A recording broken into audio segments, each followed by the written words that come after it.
Hi everybody and welcome back to the Dirt Diaries. I am actually doing something a little bit different today. I am going to be reacting to the trailer for Amenti. I might watch a walkthrough of, a streamer playing this just to kind of give my full thoughts. But I wanted to actually, talk a little bit about this new Egyptian horror game because it has come out. It looks pretty good from the out, just the screenshots that I have seen. I've also gotten a lot of DMs, questions, emails about, what are my thoughts as an archaeologist and art historian, watching a video game like this and, what does it look like? And, maybe I'll do more like with Assassin's Creed and everything. My husband right now is currently finishing up Assassin's Creed Odyssey, and I absolutely love showing even my students during the semester screenshots from Assassin's Creed Odyssey because I think what's a really great thing that they do on their own is that they are bringing in historians and everything to make sure that they are showcasing the ancient world as close as it would have looked like back in the day a few thousand years ago. But I love showing it with, how ancient temples were painted and everything, especially when we get into mystery cults, like the site of Eleusis and everything. So I love telling my students to also just do I forget what it's called, where you just literally wander around. You're not doing the quest. You're not playing as the main character. You are simply just walking around the entire map. And my husband has yet to make it, at least right now at this point in time, has yet to make it to Crete where I've worked, because I would love to see how they are redoing the Palace of Knossos. I would like to see if they have any other palaces as well. Palace of Phaistos, Malia. Do we have a palace at Zakros on the far east coast of Crete? And do they have a palace on the eastern side of Crete near what is known as Hanya today? Because, it's kind of theorized that there is one over there. But I know we're here for Egypt, not for Minoan Crete. Let's go ahead and begin with this, shall we? We're entering the tomb. Okay, so we're at Giza. Is that Ramses?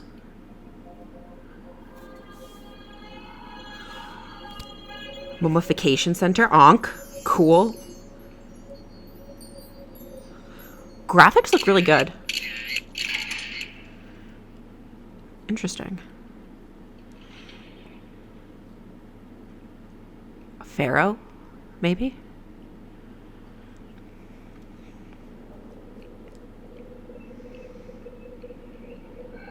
Are we an archaeologist? It's very mummy-ish. Okay. Huh.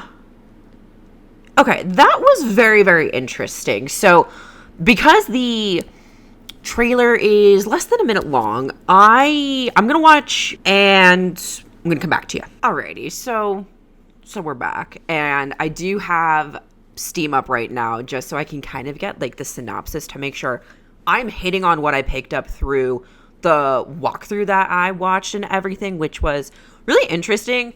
Right off the bat, there are going to be spoilers for this portion moving forward because we just looked at the trailer, and now I want to give kind of my whole reaction as an archaeologist and art historian. So with that being said, let's just start off really great. The graphics look really, really good. They look very smooth. It's visually very beautiful.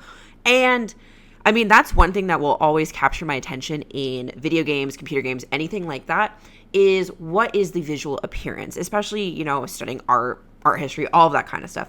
I really like that part. And, if you're not going to play, and as I already said, there's going to be some spoilers. So you are a photographer. You are a historian and a photographer, and you're going in to this kind of tomb that is in front of the Great Pyramids of Giza. It looks like you are in front of the Great Pyramid, off to the side of what I would imagine to be the Pyramid of Khufu. And because I've been to Egypt and have seen all three lined up, Khufu, Khafre, Menkaure, I want to say that the positioning of everything in the game you're in front of Khufu. So the Sphinx, if you're wondering, is actually right in front of the pyramid to Khafre, and Menkaure is still further to the left, and Menkaure's is actually the smallest, but Khufu's is the biggest. So already really, really interesting. There is, I don't want to be that person, but like there is no area that is in front of the pyramid to Khufu that would kind of give anything like this. When I watched it, it was very architecturally similar from the outside to, you know, the temple that is in front of the Sphinx and everything. So that's kind of where I thought this game was going to be going. And then what's really interesting is as soon as you enter in, you are walking through a corridor where there are, I would say colossal because they're taller than life size, but colossal statues of what looks visually, from an art historian and archaeologist point of view, it looks like Ramses II, which Ramses II and the pyramids being built 1,000 years before Ramses II. You know, math aside, we are already over 1,000 years apart. And what's really interesting is the iconography that they're using is correct. And I love that. Iconography is correct because Ramses II is positioned that way in many of the monumental and colossal artwork and statues that we have, you know, on him. Art historically, this looks to be Ramses II. But I will say that if you look at both of the images that I have up, the one from the game is actually flipped. So where a pharaoh is, you know, his hands are, you know, grasping actually a seal that has his name on the front, he's actually standing with his left foot forward. That is actually the correct position for ancient Egyptian art. In the game, however, we have the right foot coming out first. And yeah, that is across the line. So instead of the left foot, we got the right foot out. And this is just a power pose, actually. Really interesting to see that, really well captured, you know, as statues of a later pharaoh, but I still really like it. And as you're going through, what's really interesting is you see a lot of interesting funerary architecture, mortuary architecture, and all of that kind of stuff. They beautifully capture actually a lot of ancient Egyptian artwork that can be found in tombs, like false doors that are really seen in the Old Kingdom. And some of the statues that we actually see are based on the real ones as well. And I really love to see that.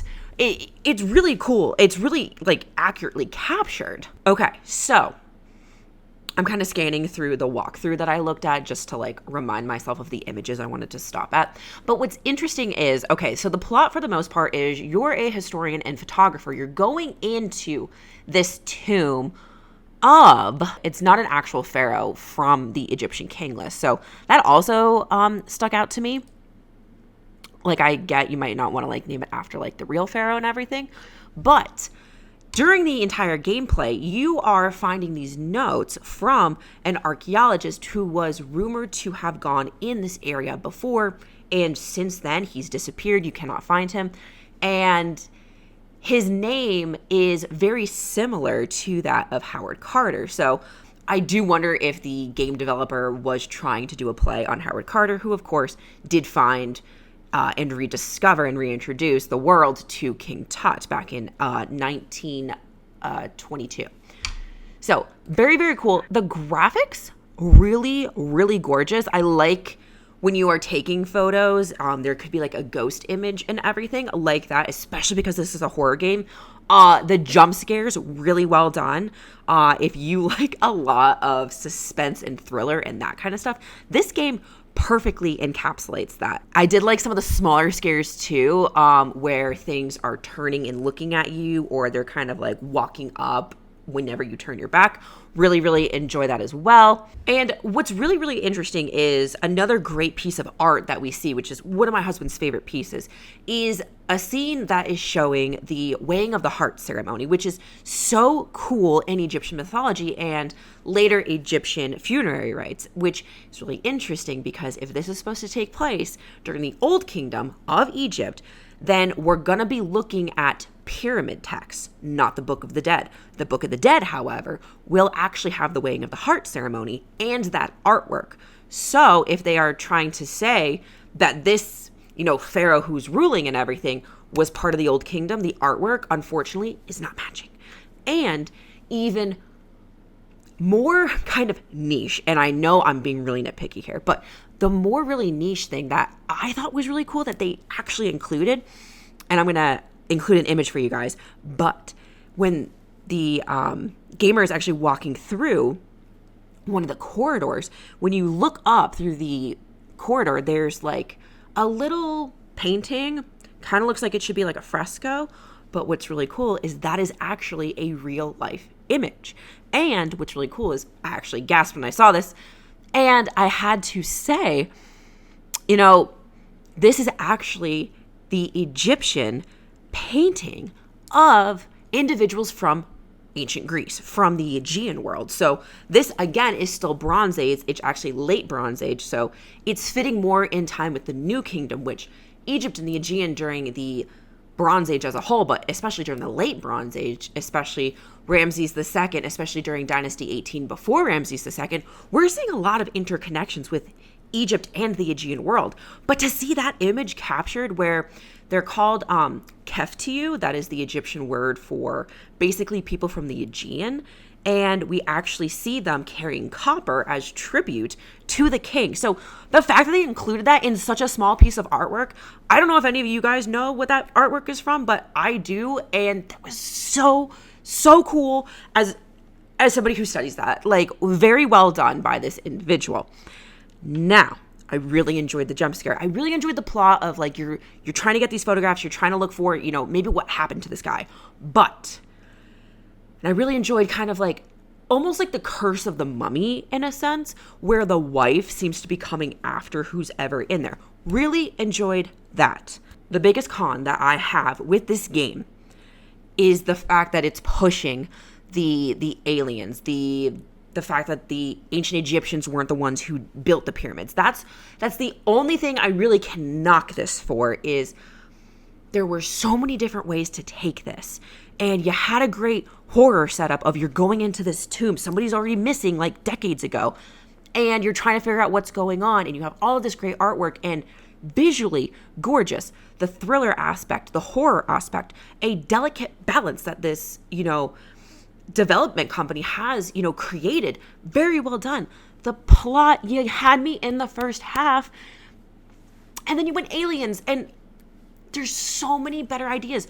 The Curse of the Mummy is a great one, not only because of the cinematic masterpiece that the 1999 movie The Mummy with Brendan Fraser was, a later counterpart, or kind of like redo in a sense, of a movie from, I believe, the late 30s. Similar name and everything, but they're playing on the Curse of the Mummy, which, if you've been here with Dirt Diaries, season 1, I think it's episode 2, I want to say, but there was that whole curse and rumor and everything during the Tutmania and the Egyptomania, aspect that was coming out after Howard Carter found King Tut of, if you open this tomb, like everybody's going to die because, Lord Carnarvon died, and other individuals who were linked to Carter and to the dig were mysteriously dying after Tut's discovery. So I would have rather gone down that route because that's cool. That's well done. You could have done something with like the wife haunting this and going after it more. I think that the alien aspect is just not great.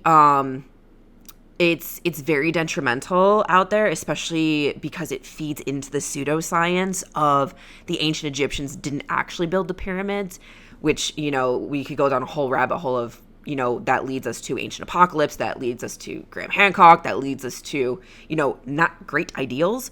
But yeah, that's probably the biggest knock I have, is that it's aliens. And yeah, other than that, a really, really great game. It's a really good horror game if you're into that.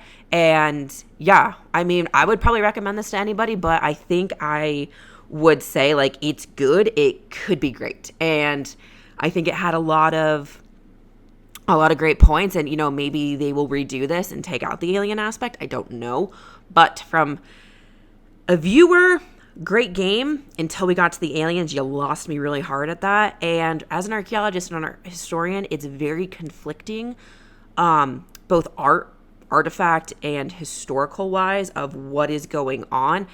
But I think that's just because of the background that I do have. And I think, if anybody else were to watch this, like I watched it with my husband just now, there was a better understanding for him. He was into it the whole time until Aliens as well. But yeah, I think it was great. The horror, the scare, that was really good.